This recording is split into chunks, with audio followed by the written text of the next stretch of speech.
A cada comandante que chegava no batalhão, eu tinha que começar tudo de novo. E eu só continuei o meu trabalho graças à confiança dos oficiais e da tropa. O Elias me foi apresentado no ano de 2010. No ano de 2010 eu fui movimentado por conveniência do serviço por 1º Batalhão de Choque, Rota, no mês de junho. E lá eu o conheci. Ele frequentava o batalhão, né? Foi bem comentado, bem falado, bem apresentado por oficiais que lá já estavam.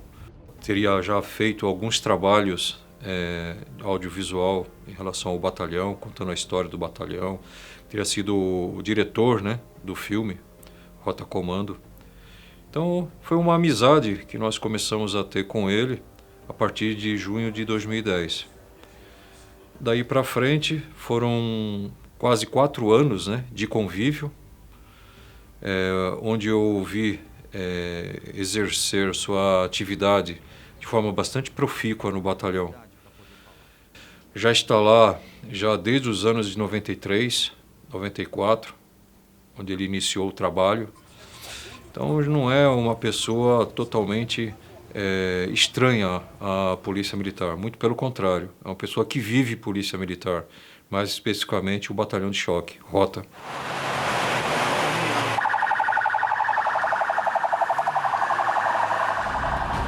Por prestar relevantes serviços durante anos à Rota, eu conquistei uma das medalhas mais importantes que um policial de Rota pode receber. A medalha centenária do Batalhão Tobias de Aguiar, que só é outorgada a policiais com mais de 10 anos de bons serviços prestados à Rota. Nessa época, passei a ter um contato mais próximo com os veteranos daquele batalhão, onde passei a conhecer a verdadeira história da Rota e o início de tudo. Foi ali que eu conheci os policiais, que fazem parte de um livro que na capa leva o título A História da Polícia que Mata. E por descrever apenas um lado da história, eu fiquei curioso para conhecer o outro lado. E depois de conhecer os protagonistas e as suas histórias, eu resolvi produzir um documentário que relata aquilo que o livro não mostrou. A versão dos policiais que foram citados e nunca foram entrevistados. Esse capítulo que o Caco Barcelos escreveu para mim é o capítulo 14. Ele fala que eu sou o campeão dos matadores da Polícia Militar. Não sei lá se eu sou campeão de nada, não sou nada disso não. Eu ia atrás, eles atiravam, eu reagia dentro da lei. Tanto é que esses processos, quando eu ia lá no tribunal, muitas vezes nem era julgado. Outras vezes eu era julgado, mas o próprio promotor pedia absolvição, porque via que estava tudo certo. Não tinha erro, não tinha nada. Então, ele não pode falar uma bobagem desse tipo aí. E, inclusive, consto daquele livro e o cara me classifica como sendo um dos 10 matadores do estado. E atribui a mim, inclusive, o único policial em São Paulo que mato mulheres. Agora, o infeliz, ele não se preocupou em ouvir o outro lado da questão.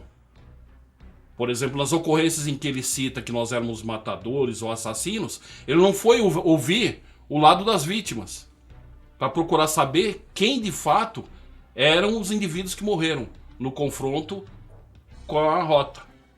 Diante daquilo que ele me fez um capítulo, me chamando de deputado matador, eu fiz um livro, Matar ou Morrer, contando todas as minhas ocorrências, todas elas, com as testemunhas, com as vítimas que eu salvei e demonstrando a ele que várias vezes eu fui o deputado salvador, não foi matador. Quando eu salvei a Tabata em Mogi das Cruzes, um bebezinho de 75 dias, que tomou 2 facadas de 2 japoneses estudantes de engenharia do ITA, né? Que morreram em tiroteio comigo, que eu peguei a criança na mão deles, evidentemente que ali eu fui para a família, eu fui o salvador.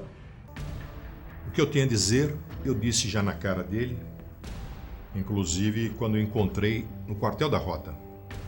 Ele foi desonesto. Ele trabalhava para a revista Isto É, ele estava fazendo uma reportagem e ele me telefonou pedindo se eu poderia franquear os meus arquivos para que ele fizesse uma matéria completa sobre a Rota. Porque ele confiava mais no meu arquivo do que da polícia, e fosse na polícia teria que correr vários distritos. Mas então, eu não conhecia Caco Barcelos, mas colega de imprensa, tudo bem, repórter da Isto É. Ele frequentou a minha redação, anotou tudo, todos os casos de resistência, alguns casos o sujeito era desconhecido, outros casos havia vítimas, então o sujeito não era meramente um suspeito, tinha vítima, o sujeito entrou numa casa ou então roubou um carro e no entreveiro acabou sendo morto. Então ele fez uma matéria muito facciosa, muito maldosa, não é? Porque se ele pede acesso ao meu arquivo, eu franqueio, e ele muda totalmente, dá a impressão de que lá estavam esses dados totalmente distorcidos, e eram em verdade.